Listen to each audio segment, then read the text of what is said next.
kepemimpinan Ibu Ruth Tuhan. Kau pimpin Tuhan ujian ini.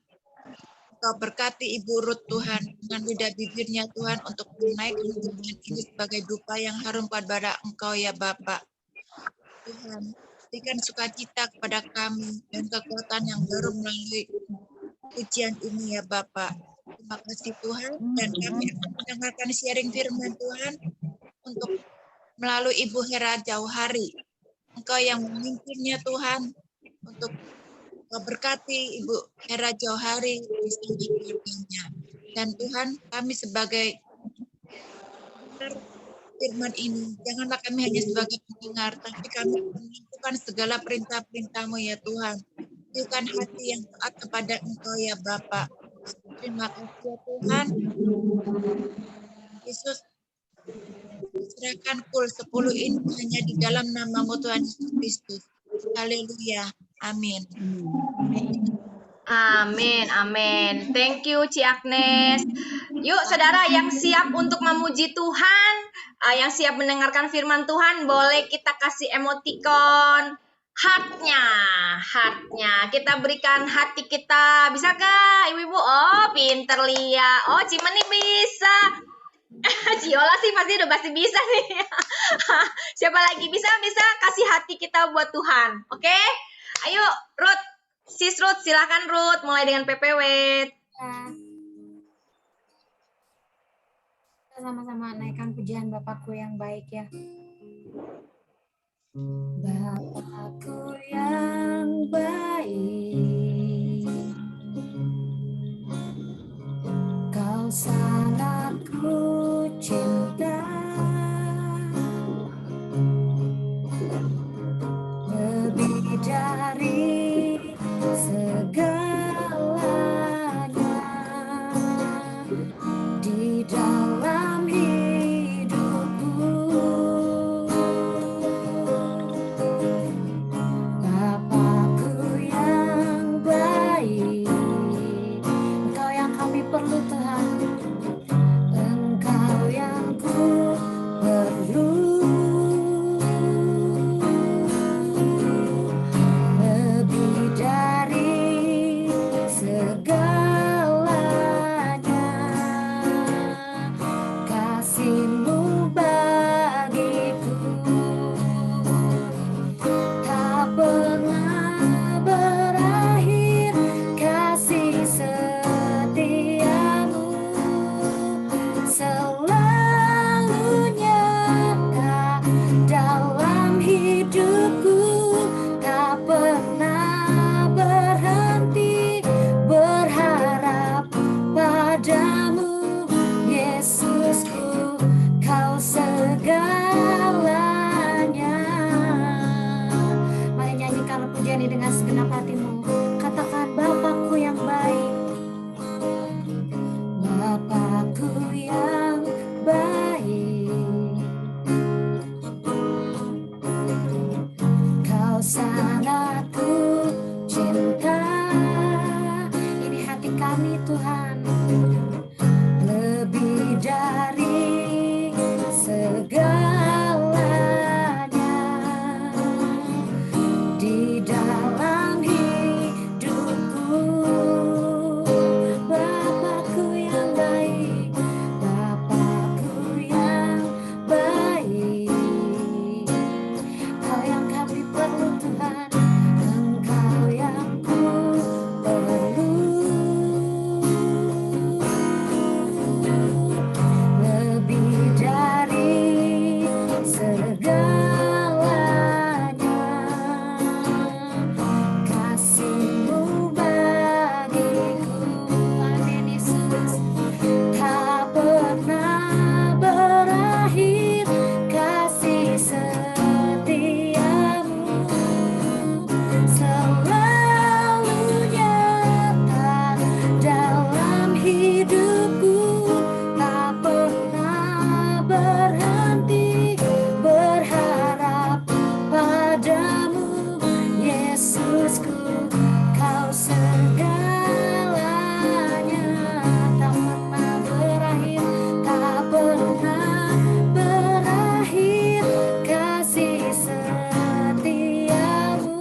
kasih-Mu tak berkesudahan dalam hidup kami. Yesus, tak pernah berakhir kasih setiamu, selalu nyata dalam hidupku, tak pernah berhenti berharap padamu. Yesusku, Kau segalanya. Lebih sungguh lagi katakan, tak pernah berakhir kasih setiamu. Amin. Selalu nyata dalam hidupku, tak pernah berhenti berharap padamu. Yesusku, Kau segalanya. Yesusku, Kau segalanya. Yesusku, Kau segalanya. Kasih sorak-sorai buat Tuhan kita yang baik. Haleluya, haleluya. Siang ini kami mau nyatakan Tuhan, bahwa Engkau segalanya dalam hidup kami Tuhan. Sungguh kami tidak dapat berjalan tanpa Engkau Tuhan. Oleh karena itu terus pimpin setiap langkah kami Tuhan Yesus. Kami bangga punya Allah yang baik seperti Engkau Tuhan. Melewati segala badai, segala rintangan, segala cobaan Tuhan. Kami tetap tampil sebagai pemenang. Sebab Engkau selalu menyertai kami Tuhan. Di dalam nama Tuhan Yesus kami mau memuji dan menyembah Engkau lebih lagi. Yang sama-sama memuji dan menyembah Tuhan, sama-sama katakan amin. Tuhan Yesus baik, amin Bapak. Amin Ibu-ibu. Kebiasaan, maaf. Saya tuh selalu suka bilang Tuhan Yesus baik. Bukan berarti keadaan saya baik ya Ibu-ibu. Keadaan kita kan masing-masing punya pergumulan, masalah masing-masing. Tetapi di dalam pergumulan dan masalah kita, toh kita bisa melewatinya. Amin Ibu-ibu. Tuhan Yesus baik, amin. Amin. Pujian ini. Di hadapan kemegahan-Mu, ku datang menyembah-Mu, membawa hatiku, membawa hidupku. Amin. Ku teringat kasih setia-Mu di dalam setiap langkahku. Sungguh Engkau baik, yes, di dalam hidupku. Engkau baik, teramat baik. Jempolnya mana? Engkau baik, teramat baik. Haleluya. Engkau baik, teramat baik. Engkau baik, teramat baik. Di hadapan kemegahan-Mu, ku datang menyembah-Mu. Kami datang Tuhan, membawa hatiku, membawa hidupku. Ku teringat kasih setia-Mu di dalam setiap langkahku. Sungguh Engkau baik di dalam hidupku. Jempolnya yuk. Engkau baik, teramat baik. Engkau baik, teramat baik. Yes, amin. Engkau baik,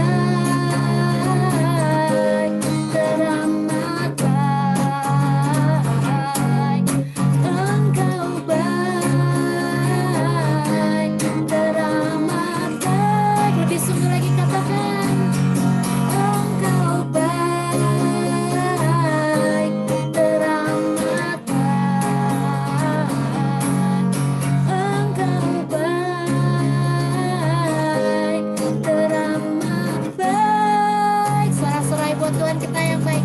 Haleluya. Ibu-ibu bersukacita, amin. Bersukacita kan? Amin. Amin. Kita mau masuk dalam firman Tuhan, kita mau siapkan hati kita bahwa Tuhan Allah yang selalu menyertai kita sebab Dia Allah yang setia. Amin. Oleh karena itu biarlah di sisa hidup kita ya, yang kita nggak tahu berapa lama, kita juga setia sama Tuhan kita Yesus Kristus. Amin. Sebab Tuhanlah pemilik hidup kita, Tuhanlah pemilik langit dan bumi, surga, bumi ini semua Tuhan punya. Amin. Dan sekalipun kita lewat lembah kekelaman, Tuhan tetap menopang hidup kita. Dia Allah yang selalu menyertai kita. Amin. Sekalipun ku berjalan lembah kelam, namun tanganmu selalu menopang hidupku.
you Ruth untuk PPW-nya. Aduh, benar-benar mengundang hadirat Tuhan ya, luar biasa.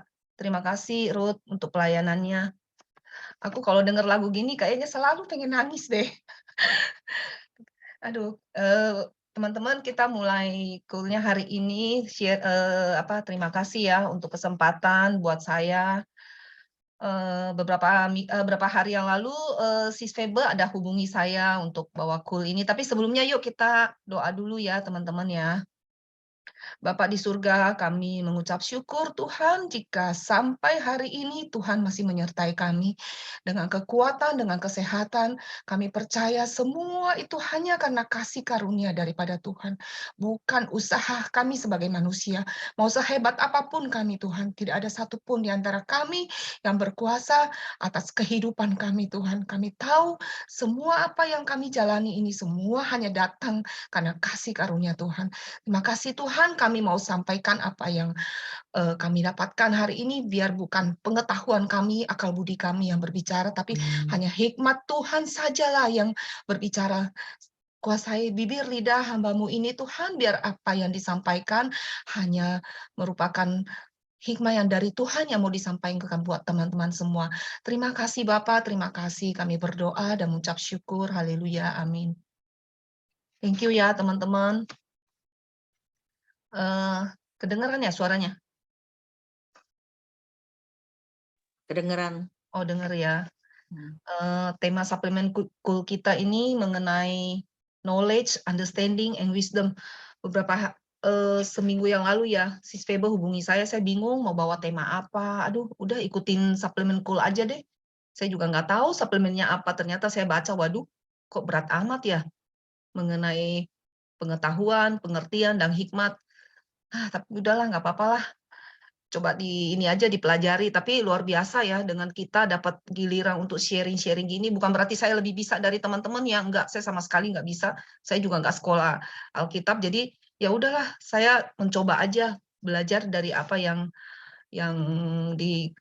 dikasih dalam suplemen. Nah, pengetahuan, pengertian, dan hikmat, 3 kata ini menurut saya tadinya cukup abstrak ya teman-teman, tapi ternyata 3 kata kunci ini sangat penting dan banyak kita temui ternyata dalam kitab Amsal. Seperti kita ketahui, kitab Amsal itu ditulis, sebagian besar kitab Amsal ditulis oleh Raja Salomo, raja ketiga bangsa Israel setelah Raja Saul dan Daud ya. Dan dia terkenal sebagai raja yang paling berhikmat. Bentar, saya share screen dulu.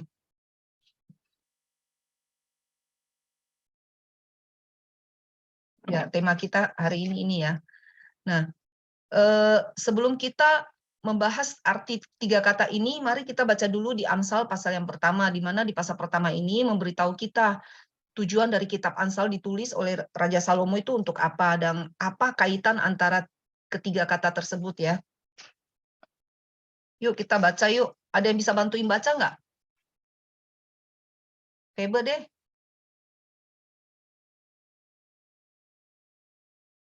Amsal 1.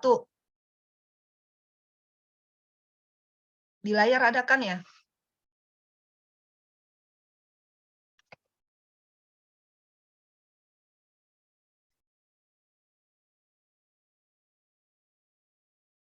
Suaranya. Maaf dari tadi, aduh.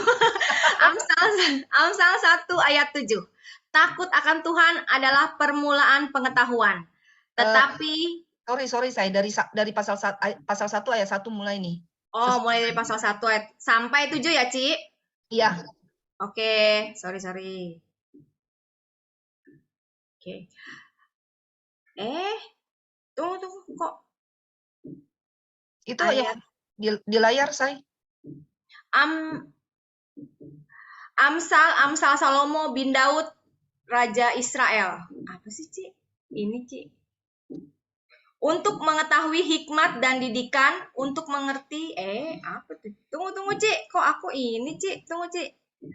Amsal Salomo bin Daud, Raja Israel. Untuk mengetahui hikmat dan didikan, untuk mengerti kata-kata yang bermakna, untuk menerima didikan yang menjadikan pandai, serta kebenaran, keadilan, dan kejujuran. untuk memberikan kecerdasan kepada orang yang tak berpengalaman dan pengetahuan serta kebijaksanaan kepada orang muda.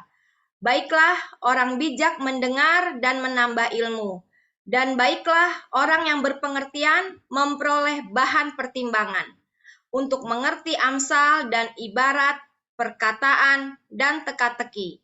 Orang bijak. Takut akan Tuhan adalah permulaan pengetahuan, tetapi orang bodoh menghina hikmat dan didikan. Amin. Ya, amin. Thank you ya, Febe. Luar biasa, suaranya lantang.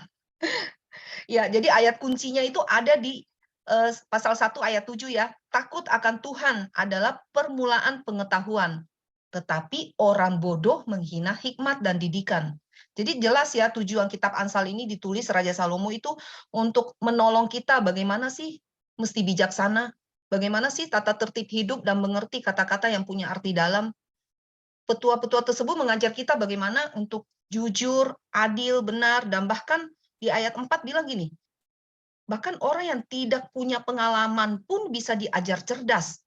Orang yang masih muda, masih minim pengalaman hidup pun sekalipun bisa menjadi orang yang pandai dan berpikir secara dewasa. Jelas ya teman-teman, kadang kedewasaan itu nggak ditentukan oleh usia. Kadang kita lihat orang yang masih muda, itu tuh bisa lebih dewasa dari cara berpikir dibanding orang yang sudah lebih tua secara usia. Itu semua dikarenakan yang membedakan mereka itu adalah hikmat.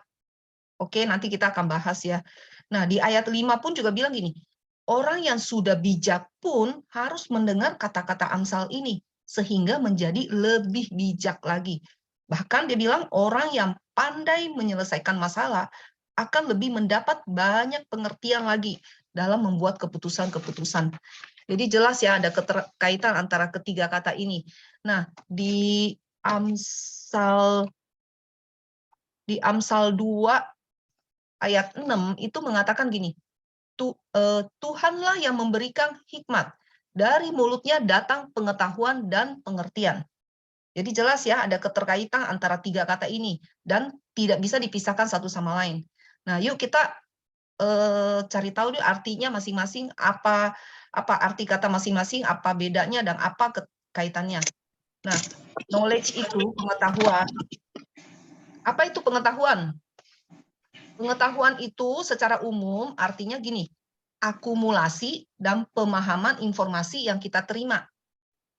Oke, jadi kita membaca buku, menonton, kita belajar lewat apapun itu, semua informasi yang kita serap, terus kita amati, itu semua merupakan pengetahuan buat kita, gitu loh. Jadi kata lainnya pengetahuan itu adalah what you know, apa yang kamu tahu. Nah, zaman sekarang ini dengan keterbukaan informasi, untuk menjadi orang yang berpengetahuan, menurut saya sangat gampang. Benar nggak teman-teman? Ada yang bisa jawab nggak? Yuk kita dua arah yuk. Kenapa zaman sekarang ini mau cari orang yang berpengetahuan itu gampang? Ayo. Ada yang bantu jawab nggak? Cari di Google bisa, Ci. Nah, Mbak Google sama YouTube semuanya bisa. Bener ya?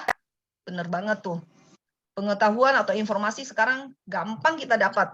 Karena gampang kita akses, semuanya bisa lewat yang tadi Febe bilang, lewat Google, lewat YouTube. Contoh ya, saya tuh punya temen, selama pandemi 2 tahun, dia tuh nggak kemana-mana. Dia di rumah aja. Ternyata dia selama di rumah 2 tahun, itu dia banyak menghabiskan waktu untuk belajar. Tahu nggak dia belajarnya apa? Dia mulai belajar keuangan, belajar saham, dia belajar analisa laporan keuangan perusahaan, dia belajar pajak. Yang aku herannya, orang ini nggak punya background pendidikan keuangan. Tapi beberapa bulan yang lalu, saya ketemu dia. Saya kaget banget, karena saya kan belajar saham sama dia. Saya bingung, dia bisa semua. Saya nanya pajak pun dia bisa. Semua, sampai yang sulit banget, yang harus kita dapat di bangku kuliah, itu pun dia tahu. Saya sampai, waduh, luar biasa ya. Ternyata zaman sekarang ini, mau dapat orang yang berpengetahuan tuh gampang. Asalkan rajin, mau belajar, pasti kita bisa jadi pinter. Benar nggak? Benar ya teman-teman ya? Ada yang nggak bisa masak jadi pinter masak ya? Benar nggak? Nah, memang benar ya, memiliki pengetahuan itu sangat penting. Katanya kalau orang yang banyak pengetahuan, itu bisa jadi orang berhasil. Katanya begitu. Tapi yang dimaksud dalam Amsal 1 ayat 7, pengetahuan itu bersumber dari rasa takut akan Tuhan. Takut akan Tuhan adalah permulaan pengetahuan. Saya tadinya bingung, gimana ya, kaitannya gimana ya? Oh, ternyata gini. Teman-teman tahu nggak arti takut akan Tuhan tuh kayak gimana sih? Sadar kalau Tuhan itu ada. Bagus. Apalagi? Jadi takut akan Tuhan itu bukan seperti kayak kita takut masuk neraka ya. Entah kalau nggak gini masuk neraka loh, entah gini-gini. Jadi bukan ketakutan seperti itu. Tapi benar tadi yang dikatakan bahwa takut akan Tuhan itu menunjukkan sikap hormat kita sama Tuhan, kagum, dan kita pasrah ada kedaulatan Tuhan. Jadi kita dengan sadar menundukkan diri bahwa Dia itu berkuasa, walaupun Dia tidak kasat mata, tapi Dia adalah Allah yang omnipresent. Sehingga apapun yang mau kita lakukan, kita bertindak, kita perkatakan, kita ada rasa takut untuk berbuat jahat gitu loh. Oke? Nah,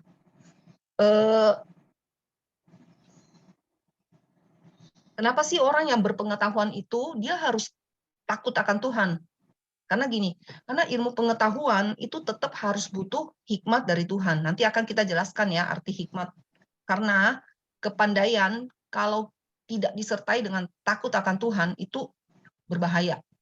Nah, kemarin itu aku waktu lagi cari-cari informasi ya mengenai ini, saya ada dengar di YouTube, ada satu orang terkenal namanya Alfred Nobel. Dia seorang ilmuwan. Dia hidup masih zaman tahun 1860. Dia dengan kepandaiannya, dia bisa menciptakan dinamit. Dinamit tahu ya teman-teman ya. Nah, awalnya dinamit itu diciptakan untuk ditambang. Jadi kalau orang mau bikin tambang, otomatis pakai dinamit untuk diledakkan. Kalau nggak mungkin kan digali mau sampai berapa puluh tahun tuh. Ataupun juga dinamit bisa dipakai untuk konstruksi, misalkan lagi bangun, tapi ada yang salah gitu loh. Jadi kadang-kadang mereka hancurkan sebagian dengan menggunakan dinamit. Nah, kemudian ilmu ini dipelajari banyak orang. Dan akhirnya si Alfred Nobel ini dia menyesal sekali. Karena ternyata dinamit ini di tangan orang-orang yang tidak takut akan Tuhan disalahgunakan. Dipakai untuk membunuh banyak orang, meledakkan tempat-tempat.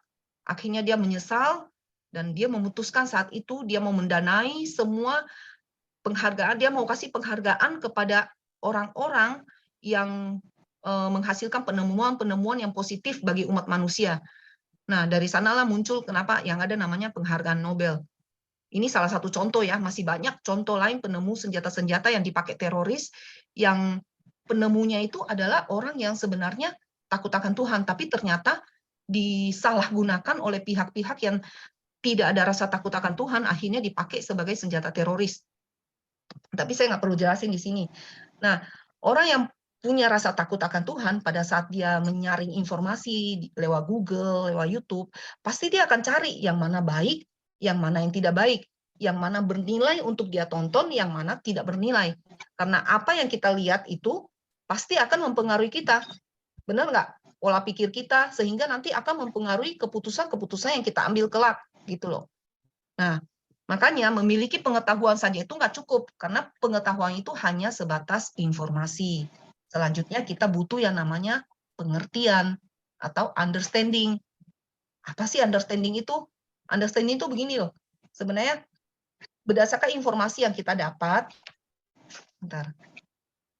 berdasarkan informasi yang kita dapat, kita tahu bagaimana kita laksanakan gitu loh. Atau dengan kata lain, langkah-langkah apa yang harus kita tempuh gitu loh. Pengertian itu adalah kayak proses ketika kita dapat pengetahuan, terus kita renungkan, kita hayati, terus kita dapat inspirasi, terus kita harus bagaimana memahami perkara-perkara, tapi bukan cuma sebatas dengan pikiran kita, tapi dengan hati nurani kita.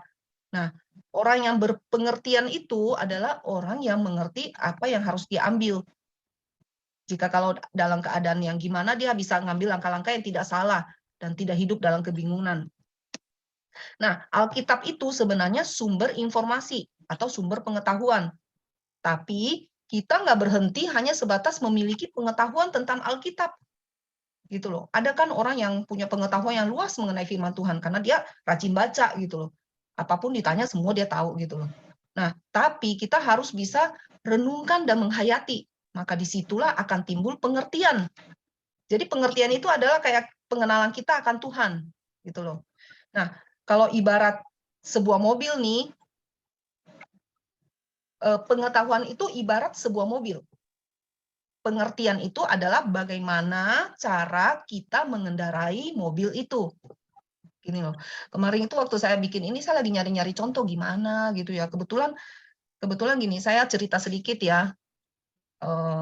Saya kan cukup rajin dansa. Terus kami punya komunitas dansa. Nah, diajar oleh guru yang sudah tua, umurnya 70 tahun. Kasihan juga sih, tapi masih bagus, orangnya maksudnya masih aktif gitu. Nah, di antara kita tuh ada satu komitmen bahwa kalau misalkan kan dansa seminggu 4 kali. Kalau misalkan ada 1 minggu itu misalkan ada libur nasional atau misalkan ada kalian keluar kota gitu loh. Itu tetaplah dibayar full kepada gurunya. Jangan kita karena kepentingan kita terus kita nggak bayar, kasihan kan karena guru kita itu nggak besar juga gitu loh. Nah, sebagai kita balas budi ke dia karena dia udah tua, kita bilang udah pokoknya kita kalau cuma datang 2 kali pun atau sekali pun kita bayar full lah. Kan kita tahu ya kelompoknya ini juga ekonominya bagus gitu loh semuanya. Nah, ada salah satu teman, dia itu 2 minggu itu dia harus keluar kota, dia harus keluar negeri. Nah, 2 minggunya lagi dia memaksakan untuk sengaja di off, biar dia nggak bayar gitu loh. Nah, sempat saya bilang sama dia, saya bilang, sesuai komitmen kita bayarlah sama guru, jangan nggak dibayar gitu. Terus dia argumen kepada saya, dia bilang gini, logikanya di mana? 4 kali saya nggak hadir. Saya kan nggak belajar apa-apa. Kenapa saya mesti datang gitu loh. Nah, ya memang sih ya, kalau kita pikir secara logika, ya apa yang dia katakan tuh masuk di akal. Kalau dia nggak hadir, ya dia nggak perlu bayar. Tapi menurut saya gini, apa yang dia katakan tuh memang benar. Tapi menurut saya gini, bagi dia uang segitu itu nggak ada masalah gitu loh. Tapi bagi guru kami, uang ini benar sangat berarti gitu loh buat guru kami. Nah, yang saya mau cerita bahwa dalam case ini, apa yang teman saya ngomong ini, kalau secara kita nalar secara akal pikiran, nggak salah, make sense gitu loh.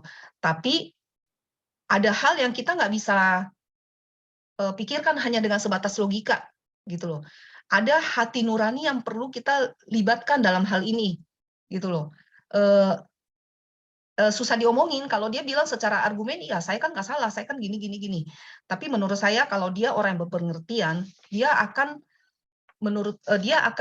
tetap bayar guru ini karena apa ya, sesuai komitmen di awal juga. Dan menurut saya ini juga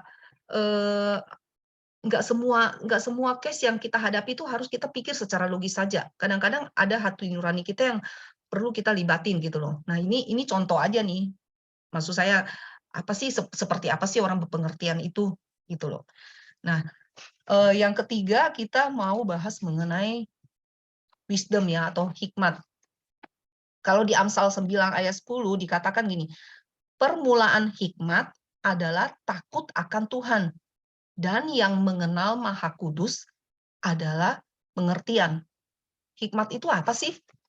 Hikmat itu gini loh, adalah hasil perpaduan secara praktis antara pengetahuan yang kita miliki dengan pemahaman mendalam terhadap sesuatu, sehingga menghasilkan hikmat.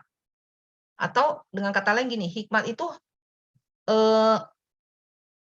pengetahuan yang kita punya, terus disertai pengertian yang kita dapatkan dari hasil hubungan kita yang intim dengan Tuhan, makanya kita itu beroleh hikmat. Atau kata lain, pengetahuan ditambah pengertian itu adalah hikmat. Nah, hikmat itu datangnya dari Tuhan. Dan hikmat itu dimulai dengan mengenal Allah.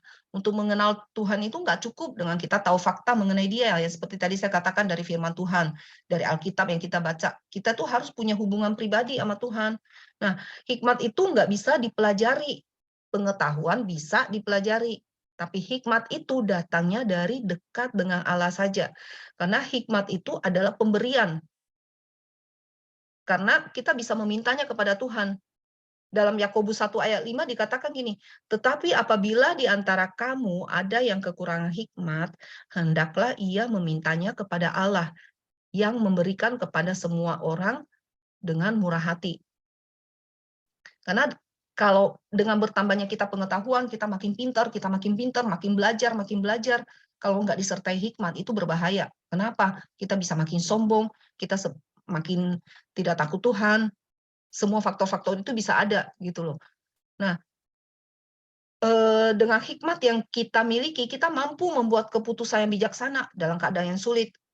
Kita tahu ya, Raja Salomo ya, dia terkenal sebagai raja yang penuh hikmat. Pada saat dia ditanya sama Tuhan, kamu mau apa? Saya akan mengabulkan apa yang engkau inginkan. Dia nggak meminta kejayaan, dia nggak meminta harta, dia nggak minta kesuksesan, kekuasaan. Tapi hal yang dia minta, Tuhan berikan aku untuk pemahaman, membedakan yang mana yang benar dan yang mana yang salah. Sehingga aku tidak salah di dalam menghakimi bangsamu yang besar. Itu sama dengan hikmat yang dia minta. Dan Tuhan ternyata sangat senang dengan permintaannya si Raja Salomo ini. Karena berkenan sama apa yang Tuhan inginkan. Malah dia minta hikmat, Tuhan memberikan dia kejayaan, kedamaian. Di antara Raja Israel, dia yang paling di zaman keemasan gitu loh. Nah, akhir kata gini, kalau misalkan analogi kita tadi ya, pengetahuan itu ibaratkan sebuah mobil, maka pengertian itu adalah tadi cara kita mengendarai mobilnya. Nah, hikmat itu ibarat seperti kompasnya atau Google Maps-nya. Dia yang menuntun kita ke jalan yang mana yang harus dilewatin. Gitu ya, teman-teman ya. Udah kurang lebih gitulah. Nah, saya mau kasih satu kesaksian mengenai hikmat. Nah, di dalam keluarga saya kan kita ya sering. Waktu itu anak saya masih SMA, tapi setiap malam kami selalu berkumpul, papanya terutama suka ngasih omongan terus. Apa ya, semacam kayak kita tanamkan terus nilai-nilai kepada anak, itu nggak cuma sekali loh. Kan persis di Ulangan pasal 6 ada bilang ya, bahwa hendaklah kamu membicarakannya kepada anak-anakmu berulang-ulang pada saat kamu di rumah, pada saat kamu dimanapun, pada saat kamu di jalan.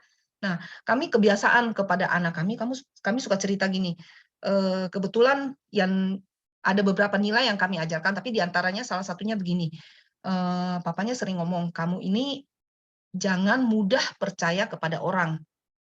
Jangan mudah percaya kepada orang. Kamu nggak tahu dunia kerja itu nanti di depan kamu itu tidak seperti dunia kamu di sekolah. Kamu tuh harus punya hikmat di dalam menilai orang. Tapi hal yang pertama itu kamu jangan mudah percaya sama orang. Dan kamu harus jadi orang yang teliti. Jangan sampai kamu ditipu orang. Ya, papanya sering ngomong begitu. Saya dalam hati waktu itu, kenapa sih anak masih kecil ngomongnya masalah tipu gitu loh. Ternyata teman-teman kalau kita mau tahu ya, apa yang disampaikan oleh papanya itu ternyata gini, karena mungkin dia punya latar belakang masa kecil yang orang tuanya juga kena tipu, dan dia juga punya pengalaman di masa lalu yang dia kena tipu juga. Jadi sesuatu itu yang trauma itu yang dia suka cerita ke anaknya gitu loh. Nah, jadi si anak ini dengar, dia mungkin apa sih maksudnya gini loh. Cuma masuk terus. Nah, suatu ketika ini kejadiannya di Inggris pada saat anak saya sudah kuliah. Udah kuliah, dia sudah menyelesaikan S1, sudah menyelesaikan S2, dia sedang skripsi saat itu. Terus dia dalam waktu skripsi itu banyak waktu senggang, dia kerja di resto. Dia kerja di resto. Di resto itu ada 10 orang kurang lebih. Semua itu kebanyakan orang Asia. Ada yang dari Hong Kong, ada yang dari China. Nah, anak saya satu-satunya yang paling muda dan paling orang Indonesia satu-satunya. Yang lain itu semua udah di atas dia semua, udah berumur semua. Nah, suatu ketika anak saya ini dihubungi oleh manajer restonya. Saya mau ajak kamu ketemu dong. Anak saya bilang, oke, tapi kamu harus janji saya dulu satu hal. Apa? Anak saya bilang gitu. Dia bilang, "Tapi kamu janji dulu, kamu nggak boleh ngomong-ngomong sama orang, bahwa kita ketemu, bahwa apa yang nanti kita bicarakan, kamu jangan ngomong sama orang." Terus anak saya itu tiba-tiba dia ngomong gini, "Saya apa dulu yang kamu mau ngomong? Kalau memang itu tidak boleh saya omongin ke orang, saya nggak omongin. Tapi kalau seandainya itu memang saya perlu ngomong ke orang, saya akan ngomong." Nah, orang ini nggak berhenti sampai sana. Anak saya ditelepon terus, diajak ketemu terus. Jauh sebelum kejadian ini, si manajer ini tuh pinter banget, dia udah sering ngambil hati anak saya. Jadi beberapa bulan sebelumnya tuh anak saya tuh dibaikin terus, beli makan dia beliin, beli minum dia beliin, apapun loh. Pokoknya dia selalu baikin anak saya sampai dibuat orang itu nggak bisa menolak apapun yang dia minta gitu loh. Nah, terus anak saya menjawab gitu, dia nggak berusaha sampai di sana, dia stop. Dia terus telepon anak saya, dia bilang, "Bisa nggak kita ketemu? Tapi kamu harus janji dulu, satu hal ini kamu nggak boleh omongin bahwa kita ketemu dan hasil pembicaraan kita pun kamu jangan ngomong." Anak saya menjawab lagi dengan hal yang sama. Nah, anak saya tuh udah mulai curiga. Dia langsung inget, aduh, papa mama saya tuh sering ngomong, jangan mudah percaya sama orang. Bukannya kita harus negatif thinking ya, tapi kan kita juga diajari untuk berhikmat. Jangan mudah percaya sama orang, jangan mudah percaya sama orang. Akhirnya, anak saya nggak berhasil ketemu sama dia. Nah, anak saya ini di kantor, di restonya itu, dia mencoba mencari tahu sebenarnya ada apa sih. Nah, dia mulai ngorek dari satu orang, satu orang. Ternyata setelah dia kumpulin semua, itu ya yang kerja di sana ada yang udah umur 70, ada yang umur 65, kasihan loh. Itu ternyata semua sudah dipinjemin uang sama si manajernya ini. Dan pinjem uangnya itu nggak tanggung-tanggung, bukan nilai kecil, nilainya tuh sampai ribuan pounds. Jadi kalau misalkan itu yang dipinjemin duit ya, orang yang tukang cuci piring di dapur, yang engko-engko yang udah mau 70 tahun, yang ngumpulin duitnya itu bayarnya per jam, bayarnya juga kecil, gitu loh. Dan minjeminnya itu sampai puluhan juta, dan nggak cuma satu orang. Ternyata itu mungkin sudah 9 orang semua sudah ditipu, sudah dipinjemin uang. Nah, anak saya ini adalah korban yang paling terakhir, gitu loh. Maksudnya mungkin dia udah dari dulu mau kena ke anak saya, tapi belum belum sempet. Nah, yang lain ini semua ada yang ditipunya bermacam-macam loh. Ada yang ditipu, di pura-pura dicariin apartemen, ternyata uangnya tuh diambil gitu loh. Jadi kalau dihitung-hitung itu sudah sampai mungkin sudah hampir ratusan juta lah, cukup besar dari orang-orang yang cuma kerjanya cuma kerja kasar di dalam. Nah, dari sini saya mau cerita teman-teman bahwa, apa ya, saya sampai dengar aduh sorry.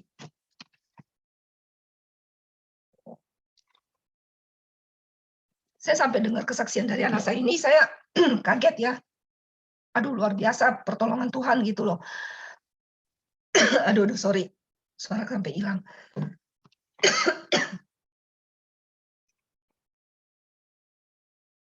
Luar biasa ya kalau misalkan anak saya saat itu nggak punya hikmat, maksudnya dia tuh nggak mendengar apa yang selama ini kita sampaikan ke dia, mungkin dia akan ketemu dan mungkin dia akan memberikan. Karena kalau anak saya dengar dari semua teman-temannya itu kayaknya mereka pinjemin duitnya tuh dengan cara yang bodoh banget gitu loh. Kayaknya nggak bisa mikir semua gitu loh. Sampai teman-temannya itu semua bilang, "Aduh, kamu kok, paling muda di sini, tapi kok kamu bisa lolos ya? Kamu tuh pinter banget ya. Kok kamu tuh bisa sampai lolos, nggak kena?" Padahal yang ditipu dari dia itu ada yang sudah ibaratnya ada juga beberapa yang sekolahnya udah sekolah-sekolah tinggi semua, di samping yang, ada yang maksudnya level-level staf ke atas gitu loh. Mereka semua bilang sama anak saya, "Kok kamu bisa ya? Kok kamu bisa ya, bisa lolos dari kejadian ini?" Gitu loh. Nah, teman-teman, saya hanya mau cerita bahwa, apa ya, hikmat dari Tuhan itu bukan ditentukan sama sama usia. Jadi kalau memang kita bergaul akrab sama Tuhan, Tuhan itu pasti ngasih tuntunan, apa yang akan kita lakukan. Walaupun kita masih muda, kita tuh bisa dikasih tuntunan sama Tuhan, apa yang harus kita lakukan, apa yang tidak boleh kita lakukan, gitu loh. Nah, itu aja sih teman-teman saya mau cerita. Nah, di suplemen Cool ini ya teman-teman, saya ada baca di mengenai apa, mengenai tahun 2023 ya, teman-teman mungkin juga sudah banyak dengar berita bahwa akan terjadi resesi global tahun 2023, apalagi seorang yang sekelas Bapak Presiden kita sendiri ngomong bahwa tahun 2023 itu tahun yang gelap, gitu loh. Kemungkinan bisa terjadi krisis. Nah, terus terang yang ngomong itu nggak cuma dari Presiden Jokowi, tapi di YouTube pun kita sering lihat ya teman-teman ya. Apalagi ada pendeta pun juga membahas bahwa tahun depan ini tahun yang tidak pasti. Kemungkinan bisa terjadi resesi ekonomi, gitu loh. Kalau sampai resesi, kita pasti udah tahu dampaknya pasti inflasi. Pasti sekarang ini tanda-tandanya udah kelihatan ya teman-teman ya, harga barang sudah mulai naik. Beberapa hari yang lalu saya belanja ke supermarket, aduh, semua barang yang tadinya saya beli dengan harga berapa, sekarang sudah naik semua harganya. Di Inggris juga kemarin waktu saya ke sana, aduh kaget juga, semua harga makanan semua udah naik. Dan ternyata memang inflasi di Inggris itu udah rekor, udah dalam 40 tahun terakhir ini, udah yang paling tinggi inflasinya. Belum lagi perang antara Ukraina juga nggak selesai-selesai. Itu juga yang memicu karena Ukraina sama Rusia itu adalah produsen komoditas dan energi dunia. Makanya dengan mereka perang terus-menerus, ini yang membuat inflasi naik semua. Kalau udah inflasi naik, pasti tahun depan ini ya dengan pikiran kita yang simpel pasti terjadi PHK lah, apalah semua. Nah, cukup deg-degan ya teman-teman ya, untuk keadaan yang nggak pasti. Nah, bagaimana kita sebagai anak Tuhan nih menyikapi hal tersebut?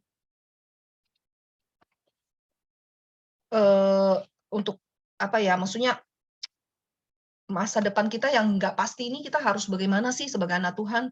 Harusnya kita harus semakin hormat dan semakin takut akan Tuhan, karena nanti Tuhanlah yang akan kasih kita tuntunan.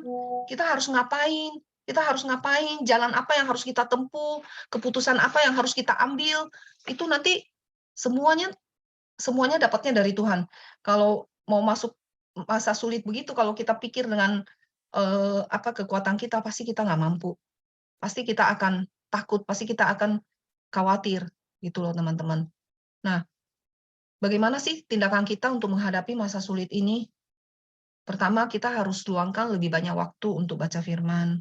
Kita harus banyak berdoa, kita harus banyak bersekutu. Karena dengan makin banyak kita berdoa, maka iman kita pun akan kuat dan pengharapan kita akan tumbuh. Gitu loh. Jangan sepelekan doa kita ya teman-teman yang belum terjawab. Nah, saya mau ada sharing sedikit. Kemarin saya ada nonton di TikTok, di Instagram ya, saya lupa. Itu bagus banget ceritanya gini, mengenai doa yang belum terjawab, teman-teman. Jadi gini, ada seorang dokter, namanya Dr. Mark. Dia itu dokter cancer yang sangat terkenal di Amerika kalau nggak salah. Tapi saat itu dia mau ikut konferensi kedokteran di sebuah negara bagian di Amerika, saya lupa di mana. Nah, dia mau naik pesawat waktu itu. Ternyata nggak tahu kenapa flight-nya itu cancel terbang, gitu loh. Terus dia berusaha dong mencari cara lain, gimana dia lewat darat, dia sewa mobil, gitu loh. Ternyata di tengah jalan terjadi hujan badai, sehingga dia nggak bisa mengendarai mobilnya dengan cepat. Dia otomatis dia pelan gitu loh, nyetir mobil. Dan dipastikan udah pasti dia terlambat nih, gitu loh. Nah, udah gitu, tiba-tiba ban mobilnya bocor, sehingga dia tidak bisa meneruskan perjalanan. Dan dia harus menepi di satu desa kecil yang desa itu kebetulan dia lewat untuk dia perjalanan ke kota yang konferensi itu. Nah, dia berhenti di satu desa kecil, dia terpaksa singgah di satu rumah, gitu loh. Ternyata rumah itu dihuni oleh seorang wanita. Nah, wanita itu persilakan si Dr. Mark masuk, tapi dia nggak kenal ya, ini siapa gitu loh. Wanita itu persilakan Dr. Mark masuk dan dia menjamu dia di dalam. Dia kasih minum panas, kue-kue kecil gitu. Nah, setelah itu wanita itu izin, dia bilang, maaf ya, saya mau masuk, ini waktunya saya punya doa, dia bilang gitu, jam doa saya. Terus Dr. Mark jawab dia gini, saya lebih percaya kerja keras daripada doa, dia bilang gitu. Tapi wanita itu nggak tanggapin, dia tetap masuk, dia berdoa di samping tempat tidur yang kecil gitu loh. Nah, terus Dr. Mark hanya lihat dari jauh, mulut wanita itu komat-kamit gitu. Terus Dr. Mark pasti, ini kayaknya dia lagi berdoa untuk anaknya yang di dalam box tempat tidur itu. Terus nggak lama ini wanita keluar, dia ketemu Dr. Mark. Terus dia cerita sama Dr. Mark, dia bilang, anak saya ini mengidap penyakit kanker yang langka. dan saya sudah pergi kemana-mana, tetapi saya diinformasikan bahwa yang bisa menyembuhkan anak saya ini hanya seorang dokter yang bernama Dr. Mark. Tapi saya tidak tahu Dr. Mark itu di mana dan bagaimana cara saya menemui dia. Tapi saya hanya bisa lakukan, saya hanya bisa minta pertolongan dari Tuhan. Waduh, mendengar dokter ini tuh, Dr. Mark tuh langsung kaget banget, kaget bener-bener, dan dia sangat shock, dan dia baru sadar bahwa ternyata doa yang dipanjatkan wanita ini nggak sia-sia. Tuhan menjawab doa wanita ini dengan caranya Tuhan. Perjalanannya Dr. Mark itu dibuat sulit, dibuat bermasalah, dibuat kayaknya mau sampai ke kota konferensinya itu dibuat susah aja, nggak bisa nyampe. Ternyata itu adalah cara Tuhan untuk menjawab doa wanita itu. Itu loh, luar biasa ya teman-teman ya. Aku waktu dengar ini, aduh, cukup kaget sih. Jadi kalau ada doa kita yang belum terjawab hari ini, teman-teman, kita jangan berhenti. Kita tetap berdoa aja. Suatu saat pasti akan Tuhan jawab dengan caranya dia, gitu loh. Jadi, ya itu tadi salah satu tindakan kita untuk menghadapi masa sulit, kita harus lebih banyak waktu untuk baca firman, mau berdoa, kita harus banyak bersekutu. Terus yang kedua, kita harus jaga hati, jaga pikiran, jaga perasaan, jaga mata, dan juga jaga dompet. Karena kita harus belajar untuk hidup mengendalikan diri dalam hal spending. Apalagi yang tadi dibilang ya, maksudnya untuk resesi itu kita harus bisa mengatur keuangan kita agar kita tuh bijaksana dalam pengeluaran. Yang ketiga, kita harus percaya bahwa Dia Allah yang Immanuel, Dia Allah yang menyertai. Yang keempat, kita jangan fokus kepada perkara dunia, karena perkara dunia itu cuma sementara. Kita fokus kepada Tuhan, kita tetap setia, kita tetap melayani Dia, kita tetap karena hidup kita, nafas kita itu semua hanya kasih karunia. Nggak ada dari satu pun kita di orang hebat apapun yang bisa mengusahakan untuk kita tuh bisa bernafas gitu loh. Jadi menurut saya kalau kita bisa hari ini masih ada, kita hari ini masih diberi kesehatan, kita masih dikasih nafas, tidak ada alasan kita untuk tidak melayani Tuhan. Oke, teman-teman. Sekian sharing saya. Tuhan Yesus memberkati. Yuk kita tutup dalam doa ya. Tuhan Yesus, kami mengucap syukur Bapa, jika kami sudah selesai sharing ya Tuhan. Kami sangat mengucap syukur ya Bapa atas penyertaan-Mu dalam hidup kami. Biarlah kami tetap setia Tuhan, kami tetap percaya, karena pertolongan Tuhan selalu ada buat kami. Biarlah kami selalu memikirkan hal yang di atas saja Tuhan. Biarlah dengan masa depan kami yang dikatakan akan tidak menentu Tuhan, tapi kami tetap percaya, buat kami semakin intim kepadamu ya Tuhan, sehingga kami bisa mendapatkan hikmat dan tuntunan ya Tuhan, apa yang harus kami lakukan di tahun-tahun ke depan ini ya Tuhan.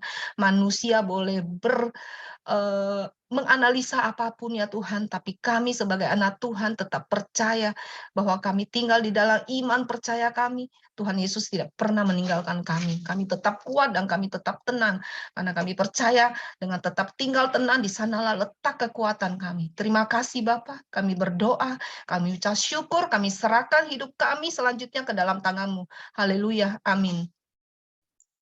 Amin. Terima kasih Cihera atas firman-Nya.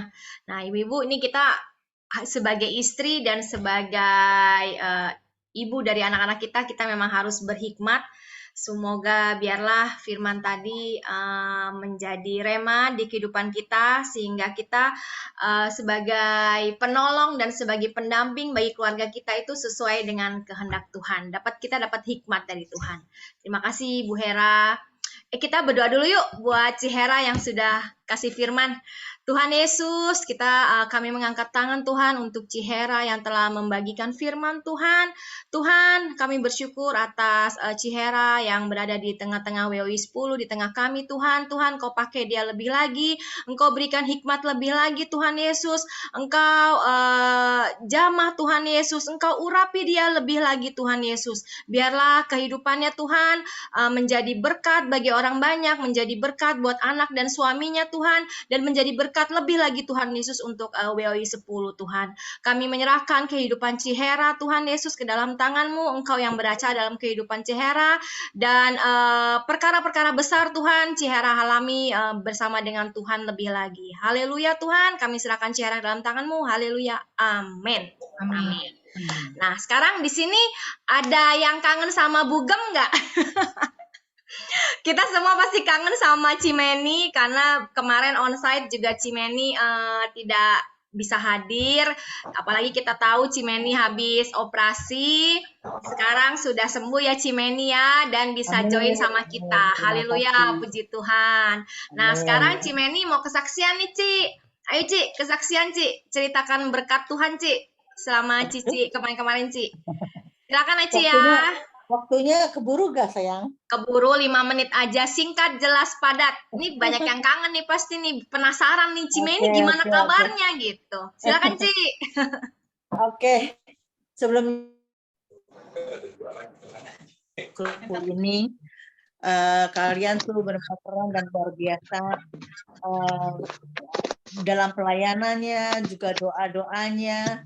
Kalian tuh luar biasa. Saya terus terang sampai saya bangga punya teman-teman di kurs 10. Yes, ciayo, semangat banget gitu loh.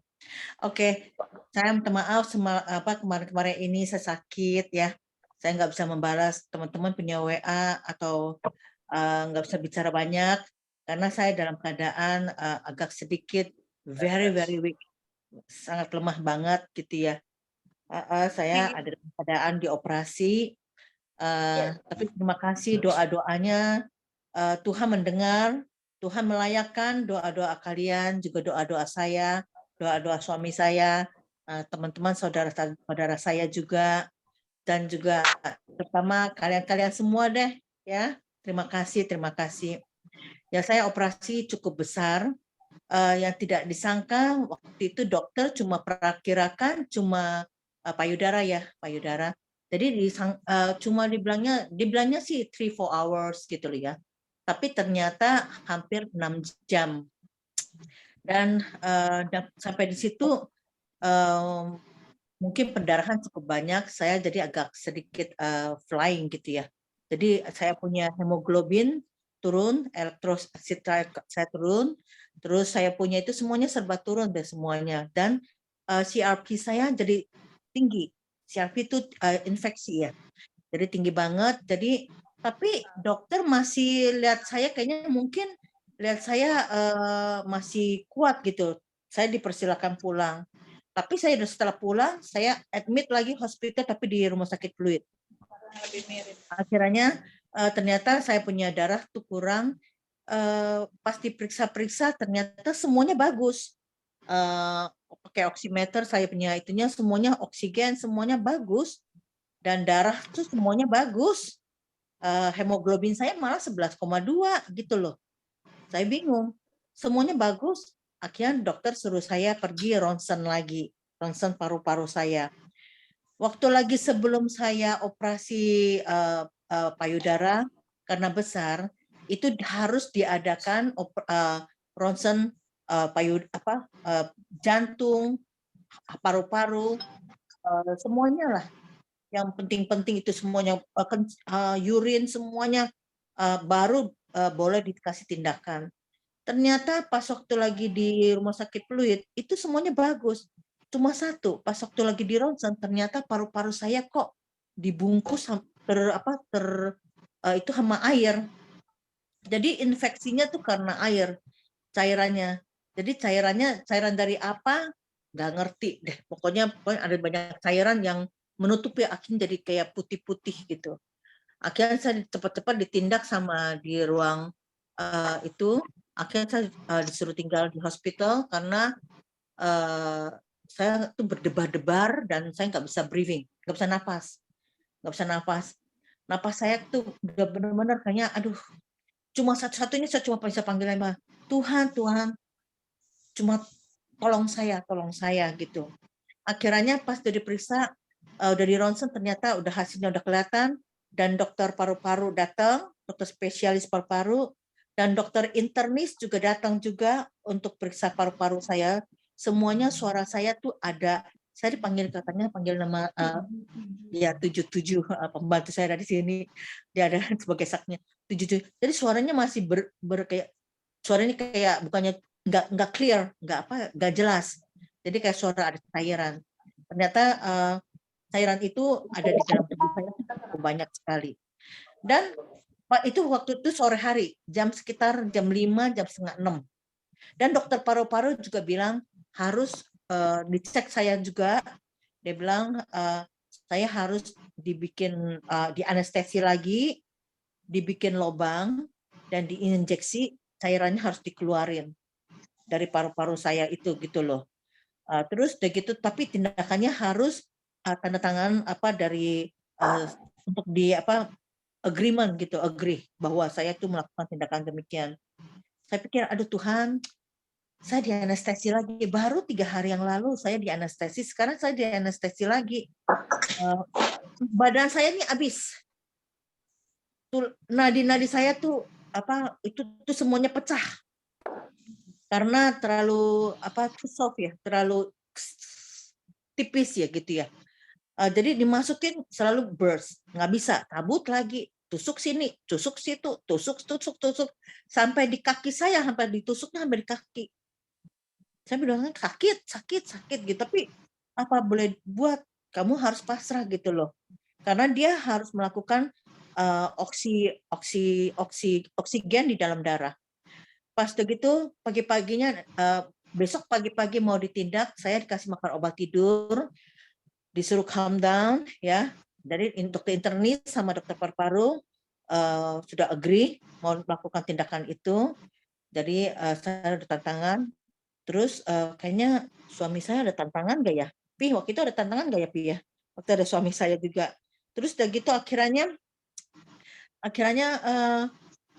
udah gitu saya pagi-paginya kira saya bangun jam 4. Saya ikutin doa fajar dulu. Tapi saya terlambat, doa fajarnya terakhir. Tapi anyway, saya masih dengar, saya punya iman. Saya bilang, saya tuh sehat, saya tuh kuat. Pasti ini penyakit-penyakit itu adalah iblis. Saya memperkatakan itu, karena iman keluar tuh, iman bertumbuh dari pendengaran. Saya memperkatakan dari ayat-ayat yang saya tahu, dari Keluaran 14 ayat 14, 1 Korintus ayat 13, Matius 8 ayat 13, saya memperkatakan itu semuanya. Hati yang gembira adalah obat. Saya dengar itu, tapi akhirnya badan saya saya waktu lagi memperkatakan itu, badan saya semakin kayaknya seperti di belakang saya kayak kayak seperti waduh, kayaknya nggak apa-apa, kayaknya sakit banget gitu loh. Saya panggil pembantu saya to punch apa ya, tumbuk-tumbuk gitu loh, punch my backbone gitu, dipukul-pukul ya, pukul-pukul ternyata kayaknya enak kan ya. Akhirnya saya nggak mau pikirin soal nanti mau ditindak nanti kasih lobang lah, di anestesi lah, di ini di itu, saya nggak mau pusingin. Akhirnya saya mau dikasih tindakan kira-kira jam 9:30 pagi. Saya pagi-paginya masih saya dance, tapi dance saya style lagu tadi habis doa fajar saya langsung pujian-pujian, bukannya penyembahan ya. Kalau penyembahan biasanya agak sedikit mellow. Dengan pujian saya lompat, saya menari, saya joget, saya memuji Tuhan. Saya tidak pikirin soal penyakit saya lagi gitu loh. Padahal saya lagi hard breathing, lagi susah napas. Napas saya tuh kayaknya ngap banget, ngap sekali gitu loh. Tapi saya tapi akhirnya keluarga saya juga doa terus nyanyi. Kita nyanyi, tiba-tiba saya bisa nyanyinya apa? Nyanyi lagu El Shaddai. Tak usah ku takut, Allah bersertamu. Saya langsung merinding. Kok saya bisa bikin nyanyi lagu ini gitu loh. Tak usah ku bimbang, Yesus peliharaku. Saya langsung nyanyi. Saya nyatu lagi. El Shaddai, El Shaddai. Loh, kok saya bisa pakai suara nada tinggi ya? Padahal saya lagi hard breathing, lagi napasnya susah. Pakai pakai oksigen, setiap berapa menit saya harus pakai oksigen juga. Terus begitu akhirnya saya pikir, loh kok saya enggak ya, saya enggak hard breathing. Waktu lagi saya nari-nari, saya joget-joget, itu pun saya juga nggak berasa kayaknya I feel like tired atau napas susah, enggak gitu loh. Akhirnya waktunya saya udah saya nggak kepikiran, saya nggak mikirin soal tentang saya akan ditindak apa-apa lagi, saya nggak kepikiran gitu soal tentang paru-paru saya yang sangat mengerikan sekali gitu ya. Akhirnya saya pergi ke lantai 6 mau dikasih tindakan. Pas waktu lagi dikasih tindakan, saya didorong. Dan didorong saya disuruh duduk. Ibu bisa duduk? Saya bilang, oh bisa, kenapa? Dia bilang, saya mau dibantu, nggak usah. Saya bisa duduk sendiri. Saya duduknya begini nih, dalam keadaan duduk begini. Terus mereka scanning. Jadi sebelum dia kasih tindakan, dia mau tusuknya tuh di mana dulu. Jadi di USG, ya dia mau tusuk di daerah mana yang tepat untuk bisa ketarik itu apa bikin lubangnya dan ketarik itu cairan gitu loh. Jadi akhirnya saya duduk, saya ngeliat dia orang kasak kusuk dokter internis, dokter paru-paru, dokter anestesi, suster, saya ngeliat barang-barangnya mau dikerjain, aduh saya ngeri banget loh. Ini kan saya dalam keadaan sadar, saya ngeliat, aduh ngeri banget. Waktu lagi saya di USG kiri kanan, dia orang kotak-katik. Apa yang terjadi? Tuhan luar biasa. Tuhan keren dan luar biasa. Ternyata paru-paru saya bersih. Tidak ada cairan, tidak ada lendir, tidak ada apapun juga. Ini benar-benar kuasa Tuhan, saya bilang. Saya nggak pikirin soal paru-paru saya nggak pikirin soal nafas saya seperti kecekek gitu. Saya nggak kepikiran begitu, tapi saya pikirnya I just fokus sama Tuhan. Sampai dokter internis, dokter paru-paru semuanya sampai bingung. Dia bilang, loh kok nggak ada? Padahal kemarin baru jam 5:30 diperiksa kan? Diperiksa itu suruh bilangnya angka 77 gitu kan, diperiksa, dilihat juga dan di ronsen semuanya hasilnya itu memang penuh dengan cairan dan lendir-lendir gitu loh, makanya itu terjadi infeksi gitu loh. Saya bingung, dia orang bingung, dia bilang, loh kok Bu, kok nggak ada ya? Terus saya bilang, ini pekerjaan Tuhan, Dok. Dia orang nggak percaya, Dok, ada suster banyak lagi. Ada dokter, saya nggak tahu dia dokter apa-apa, saya nggak ngerti. Dia orang ngelihat. Itu nggak ada sama sekali. Malah very, very clear paru-paru saya. Saya bilang, oh my God. Tapi saya nggak hard breathing, nggak susah. Akhirnya udah gitu nggak jadi ditindak. Saya turun ke bawah. Saya bilang terima kasih Tuhan. Saya bilang pagi ini saya mungkin bukannya saya bilang bukannya mungkin lagi, tapi ini kekuatan bukan kekuatan saya. Ini keajaiban saya minta sama Tuhan. Saya doa, saya juga minta doa juga sama suami saya. Saya bilang, Pi, tolong doain saya, Pi. Saya takut juga gitu loh. Karena ini sakit. Terus belum lagi nanti di anestesi. Bagaimana nih mau tidurnya tuh gimana? Tapi itu semuanya tidak ada rasa khawatir. Karena fokus saya ingat pegang janji Tuhan. Saya memperkatakan, saya bilang semua penyakit, semua masalah, semua ketakutan, semua kekhawatiran itu adalah pekerjaan iblis. Saya bilang dalam nama Tuhan Yesus, engkau pergi. Saya bilang gitu. Saya memperkatakan itu, saya dengan lantang ya namanya. Lantang, I say that, you get away from me, or the sickness. Karena tubuh saya adalah bait Allah. Saya adalah biji mata Tuhan. Saya memperkatakan itu semuanya. Ternyata akhirnya udah. Akhirnya saya mau pulang. Waktu lagi mau pulang, dokter nggak kasih pulang karena ini harus pembalutannya harus saya dibawa ke RSCM Kencana. Harus pakai ambulance. Hah, saya pakai ambulance? No. Saya masih bisa jalan. Saya bilang nggak mau. Kalau gitu diperiksa darah lagi. Wah, itu periksa darahnya sakitnya luar biasa. Udah periksa ternyata saya bilang Tuhan ini saya lewatin badai 1 kali lagi nih, saya bilang Tuhan, saya bilang dulu kemarin kamu bisa selamatkan saya Tuhan, hari ini juga engkau akan selamatkan saya, besok saya bisa pulang, saya bisa pergi ke RSCM sendiri, saya bisa ganti saya punya saya punya pembalutan, saya punya 2 payudara saya ini, saya bilang gitu. Akhirnya ternyata Tuhan dengar. Saya bilang terima kasih Tuhan. Saya bilang, aduh, so thanks God. Yang paling luar biasa adalah saya bisa menjaring. Kenapa saya bisa menjaring jiwa walaupun dia seorang pembantu, dia tidak mengenal Tuhan. Saya bisa memberikan preaching apa ya ngomongnya? Menasehati, mengkhotbah ya. Untuk pembantu saya, dia tidak mengenal Tuhan. Dia ada di sini sekarang, si Bunga. Dia sampai akhirnya dia menangis. Saya nggak tahu masalah dia apa. Tapi saya bisa bicara, nggak tahu. Bicara tanpa ada sesak napas juga. Saya bicara panjang lebar, dia nangis. Dia bilang, akhirnya apa? Dia minta didoakan. Dia minta caranya berdoa bagaimana. Siapa itu Allah? Siapa itu Tuhan? Kenapa Kristen begini? Dia walaupun muslim nggak pernah masuk ke muslim, nggak pernah pakai kayak gini-ginian, nggak tahu. Dia bilang dia mau masuk agama Kristen. Tadi malam dia bilang lagi sama keluarga, sama mama papanya, ya Mbak ya. Dia bilang dia mau masuk agama Kristen sama ibu, dia bilang gitu. Mamanya bilang, ya terserah, yang terbaik buat kamu, dia bilang gitu. Lalu saya bilang, saya terima kasih, saya bisa menjaring satu jiwa lagi. Yang kedua adalah dokter internis saya.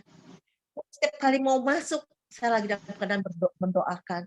Setiap kali masuk, saya lagi mendoakan suster yang dari GBI Bekasi, apa mana lah, dan begitu. Minta didoakan. Dia sendiri apa bingung. Dia bilang, Bu, tolong doa. Habis saya, dia bilang, Bu, tolong doakan saya ya, biar itu saya bisa sembuh, pasien saya bisa sembuh. Saya bilang gitu. Saya bilang, dokter melakukan demikian itu adalah salah satu pelayanan untuk Tuhan. Saya bilang begitu. Dia akhirnya dia bilang, caranya bagaimana? Saya bilang, ora et labora, bekerja dengan berdoa. Jadi setiap waktu lo melangkah, bawa nama Tuhan. Bawa Tuhan diikut sertakan dalam pekerjaan. Saya bilang begitu. Akhirnya Tuhan benar-benar dia bilang, terima kasih sama saya. Saya bilang, Tuhan, ini luar biasa. Itu mungkin ada rencana Tuhan di balik segala penyakit saya, di dalam segala, walaupun susah, apapun, segala tersesak, apapun juga, tapi saya percaya itu ada rencana Tuhan. Tuhan masih menopang aku, memberikan aku kekuatan, memberikan aku sekarang bisa ngomong begini lagi. Itu luar biasa. Ini benar-benar kehebatan dari keajaiban dari Tuhan. Ya, beginilah cerita saya. Sekarang saya udah lagi dalam pemulihan, udah banyak much better. Nah, sekali lagi saya terima kasih, ini kesaksian saya. Saya juga mau ucapin terima kasih untuk semua teman-teman, Feby, semuanya yang Sisil, semuanya teman-teman yang bisa mendukung dalam kurs 10 waktu saya lagi dalam keadaan tidak mampu gitu loh. Terima kasih juga Cijulita, juga doa-doanya juga Cijulita. Terima kasih banyak juga di dalam grup Korwil Penilik. Terima kasih doa-doanya. God bless you all. Amen. Oke. Amin. Amin. Puji Tuhan. Tuhan hebat ya. Kita sangat bersyukur kita punya Allah yang ajaib, Allah yang hidup, yang tahu kebutuhan kita, dia mampu memberikan mujizat kepada kita loh. Jadi Tuhan itu dahsyat. Haleluya, haleluya. Thank you Cimeni. Thank you, kesaksiannya sangat memberkati bagi kita semua. Yes. Menjaring jiwa itu luar biasa, Ci. Itu memang tugas kita itu ya, Ci ya. Biar dipakai terus Cimeni oleh Tuhan Yesus. Oke, dan sekarang teman-teman pengumuman ya. Nanti kita ada ibadah lagi 2 minggu ke depan, itu tanggal 16 November. Nah, kayaknya itu akan onsite dan kemungkinan di rumahnya Ci Sumita di Ancol. Yang bisa join, ayo join ya. Nanti kita sama-sama ibadah bareng di rumahnya Ci Sumita dan akan ada potluck.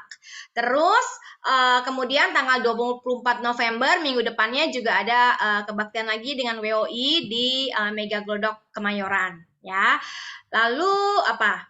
Oh ya, ada ini. Nanti akhir tahun akan ada kaos untuk teman-teman, untuk ibu-ibu, cici-cici yang rajin yang setia beribadah di WOI 10.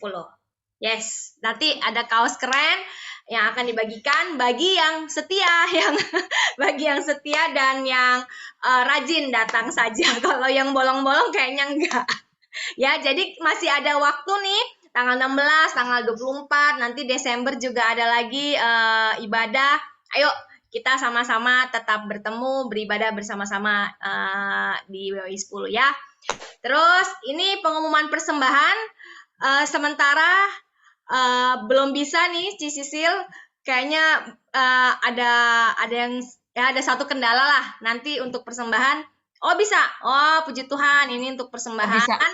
Ya, thank you Ci Sisil. Ya, boleh yang mau memberikan persembahan silahkan transfer ke Ci Indah. Kita berdoa untuk persembahan yuk. Bapak Tuhan, kami sekarang akan memberikan persembahan kami Tuhan. Kiranya persembahan kami Engkau pakai untuk memperluas kerajaan-Mu. Engkau berkati tangan-tangan yang telah menabur lebih lagi Tuhan. Terima kasih semua hanya untuk kemuliaan-Mu. Haleluya. Amin. Amin. Dan sekarang silakan Sis Hil untuk doa syafaat. Tunggu, berdoa. Foto bersama dulu kali ya Cis Sisil ya. Iya, kita foto dulu ya. Yuk, foto dulu yang bisa on kamera, boleh di on. Benerin rambut, benerin baju, kita tersenyum. Cis Sisil nunggu aba-aba Cis Oke. Sisil. Udah ready? Yuk, 1, 2, 3. Bentar ya. Tahan.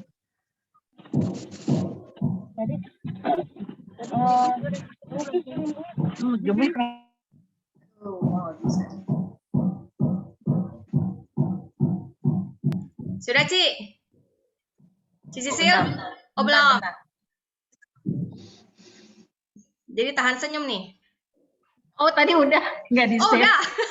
Udah nih, cukup. Cukup nih, udah belum? Ya udah. Udah belum, Ci? Udah? Ya udah Oke. sekali aja ya. Thank you, Ci Sisil. Sisil boleh lanjut berdoa syafaat, Sisil. Thank you ya, Sis. Baik, mari kita persiapkan hati kita. Kita mau sama-sama berdoa.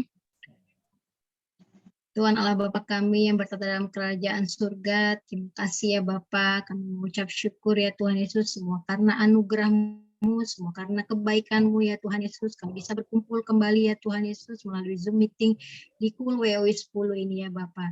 Terima kasih ya Tuhan Yesus buat firman yang sudah ditaburkan, juga buat kesaksian dari Cimeni ya Tuhan Yesus, untuk semakin menguatkan kami ya Bapa.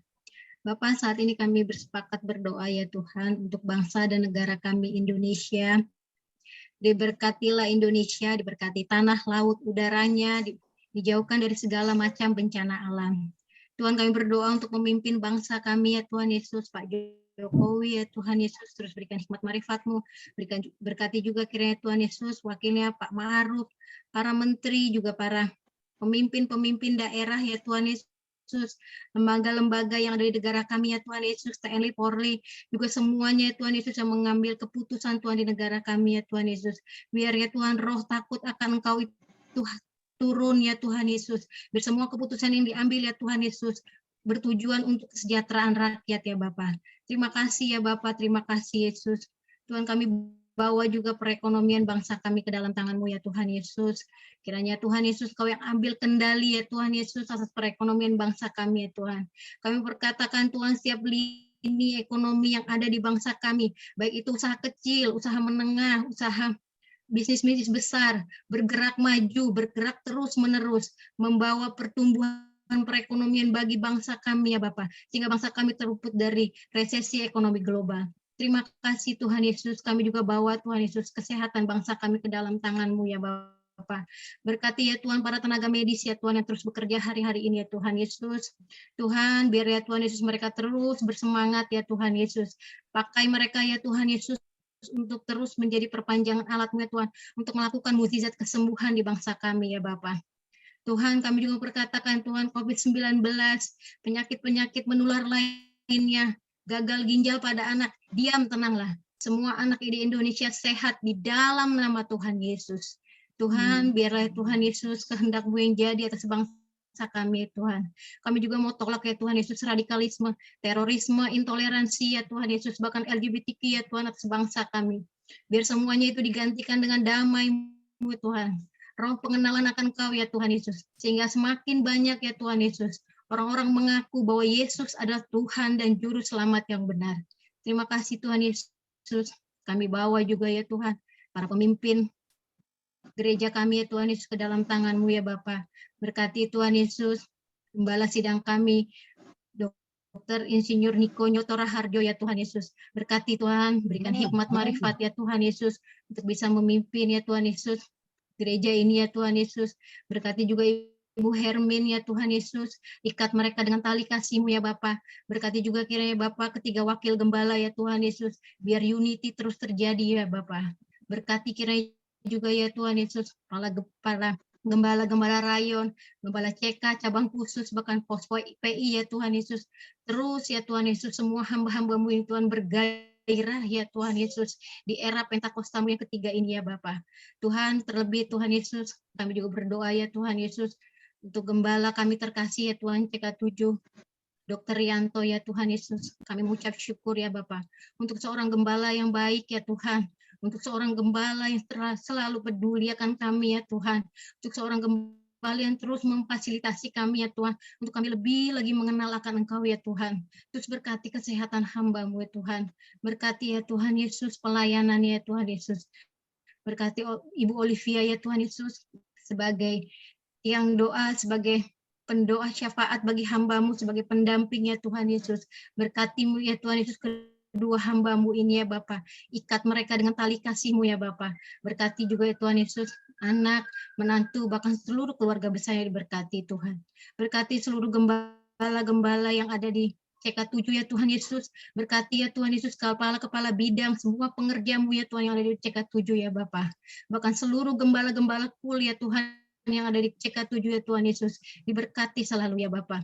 Berkati kul kami ya Tuhan, WU 10 ya Tuhan Yesus, biar kami bisa bertumbuh bersama ya Tuhan Yesus di dalam kul ini ya Tuhan. Berkati gembala kami ya Tuhan Yesus, Cimeni ya Tuhan Yesus, kalau hari-hari kemarin ya Tuhan Yesus dia mengalami kelemahan, dia harus dioperasi, kami percaya ya Tuhan, Engkau yang akan sempurnakan kesehatannya ya Tuhan Yesus. Kau yang akan pulihkan dia lebih lagi ya Bapa. Biar dia terus bergairah Tuhan Yesus. Biar aliran-aliran air surga itu Tuhan terus mengalir baginya Tuhan. Memberikan kesegaran-kesegaran baru ya Tuhan Yesus. Untuk dia terus ya Tuhan Yesus bisa memimpin kami ya Tuhan Yesus di KUL WW 10 ini ya Tuhan. Berkati suaminya, keluarga besarnya ya Bapa. Tuhan kami juga bawa ya Tuhan Yesus. Teman-teman kami di KUL WW 10 ini ya Tuhan Yesus, berkati Tuhan Yesus, Cimanli yang dalam kelemahan yang sedang sakit, Kau pulihkan, Kau sembuhkan di dalam nama Tuhan Yesus. Kami juga bawa ya Tuhan Yesus, Ci Maya yang hari ini berulang tahun ya Tuhan Yesus, Kau terus berikan umur panjang, kesehatan, berkati pelayanannya, pekerjaannya, dan apapun usahanya ya Tuhan Yesus, Kau berkati, Kau buat berhasil di dalam nama Tuhan Yesus. Tuhan kami juga bersepakat berdoa Tuhan untuk Citia dan suaminya. Tuhan Kau yang terus sempurnakan ya Tuhan Yesus kesembuhan bagi suami Citia ya Tuhan Yesus. Kau terus yang menyediakan apapun yang mereka butuhkan ya Tuhan Yesus. Biar ya Tuhan Yesus hari-hari ini mereka melihat ya Tuhan kuasa-Mu yang besar itu tercurah bagi mereka ya Tuhan Yesus. Dan itu akan menjadi kesaksian bagi mereka ya Tuhan Yesus, sehingga nama-Mu dipuji, dimuliakan selalu ya Bapa. Terima kasih Tuhan, terima kasih Yesus. Kami bawa seluruhnya ya Tuhan Yesus, anggota KUL WU 10 ini ke dalam tangan-Mu ya Bapa.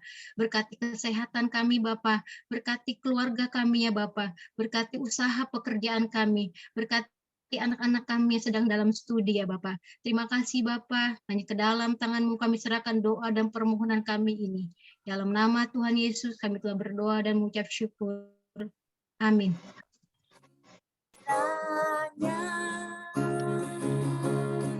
Engkau memberkati aku berlimpah-limpah dan memperluas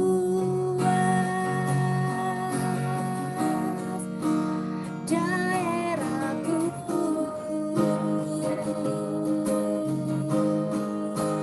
dan kiranya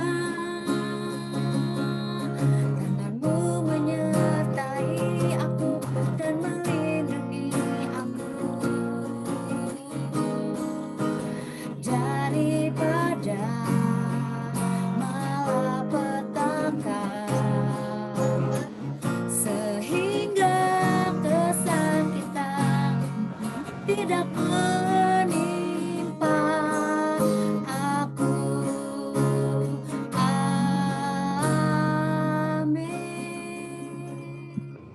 Seluruh wanita-wanitaku 10 angkatlah kedua tanganmu.